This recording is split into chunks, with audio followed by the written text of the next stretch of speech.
నిన్న సాయంత్రం 7 గంటల సమయంలో మన రాజధాని ఢిల్లీ ఎర్రకోట ప్రాంతంలో ఒక పెద్ద బ్లాస్ట్ జరిగింది.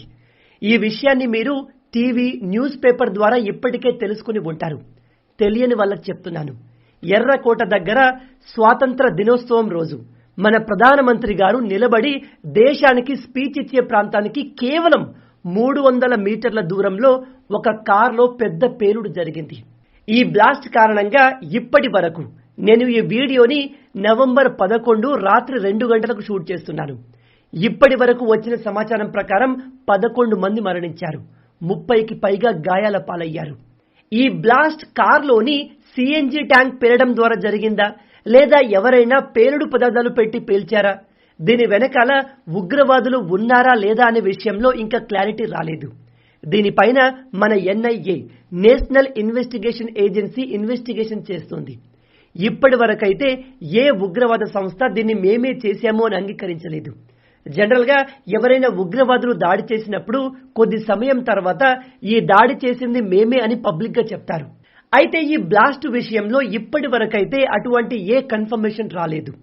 కానీ ఈ బ్లాస్ట్ వెనుక ఉగ్రవాద యాంగిల్ ఉండే అవకాశం ఉంది అని చాలా మంది అనుమానపడుతున్నారు. ఎందుకు అంటే ఈ దాడి జరిగిన టైమింగ్ అలాంటిది. నిన్న నవంబర్ 10వ తేదీన Pakistan navy officials and Bangladesh navy officials మధ్య ఒక మీటింగ్ జరిగింది. ఇది ఎందుకు స్పెషల్ అంటే బంగ్లాదేశ్ ఏర్పడినప్పటి నుంచి గత 50 సంవత్సరాల నుంచి ఈ రెండు దేశాల నేవీ ఎప్పుడూ అఫీషియల్ గా మీటింగ్ కండక్ట్ చేయలేదు. కానీ నిన్న వీళ్ళ మధ్య మీటింగ్ జరిగింది. అలాగే ఆపరేషన్ సింధూర్ లో మన ఇండియా పాకిస్తాన్ కి కోలుకోలేని దెబ్బ కొట్టింది. వాళ్ళ దేశంలోని 9 ఎయిర్ బేస్లను మనం డిస్ట్రాయ్ చేశాము. పాకిస్తాన్ తమ పరువును కాపాడుకోవడానికి మేము ఇండియా యొక్క ఫైటర్ జెట్లు కూల్చాము అని ప్రపంచానికి అబద్ధం చెప్పుకొని మేనేజ్ చేసింది. కానీ అలాంటిది జరగలేదు. పాకిస్తాన్ ఆర్మీకి క్లియర్ గా తెలుసు ఆపరేషన్ సింధూర్ లో ఇండియన్ మిలిటరీ ఏ విధంగా వాళ్ళను చిత్తు చేసింది అనేది. అయితే ఈ పాకిస్తాన్ మన ఇండియా పైన డైరెక్ట్ గా యుద్ధానికి వచ్చి గెలిచే ఛాన్సెస్ జీరో. వాళ్ళ ఆర్మీ మన ఆర్మీకి అసలు పోటీయే కాదు. మన దగ్గర ఉన్న అడ్వాన్స్ వెపన్స్ అండ్ టెక్నాలజీకి వాళ్ళు ఏ మాత్రం పోటీకి రారు. అందుకే ఈ చిల్లర పాకిస్తాన్ ఖచ్చితంగా ఆపరేషన్ సింధూర్ కి ప్రతీకారం తీసుకోవడానికి ఇలాంటి పిరికి పని చేస్తుంది అని అందరికీ ముందు నుంచే అనుమానం ఉంది.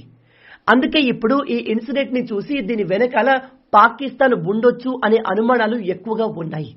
అలాగే ఈ బ్లాస్ట్ వెనుక పాకిస్తాన్ ఉండొచ్చు అనే అనుమానాన్ని మరింత స్ట్రాంగ్ చేసే కొన్ని ఇన్సిడెంట్స్ నిన్నే జరిగాయి. జమ్మూ కాశ్మీర్ లో ఒక డాక్టర్, వీడి పేరు ఆదిల్ అహ్మద్. అయితే వీడిని జమ్మూ కాశ్మీర్ పోలీసులు నిన్న అరెస్ట్ చేశారు. ఎందుకంటే వీడి దగ్గర దాదాపు 360 కేజీల పేలుడు పదార్థాలు ఉన్నాయి.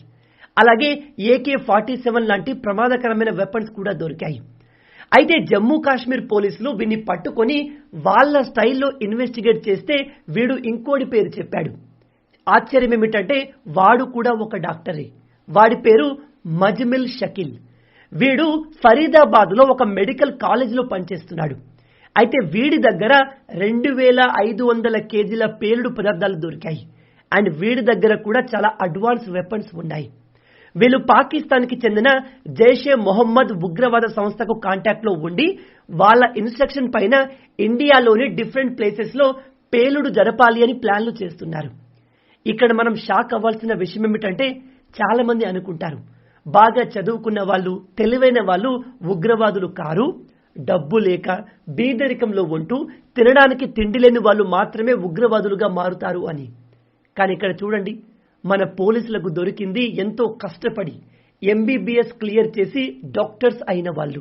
డాక్టర్స్ కూడా ఉగ్రవాదులుగా మారారు అంటే ప్రాబ్లం పేదరికంలో కాదు, వీళ్ళ ఐడియాలజీలో ఉంది, వీళ్ళ మైండ్ సెట్ లో ఉంది, వీళ్లకు చిన్నప్పటి నుంచి నేర్పే విషయాల్లో ఉంది.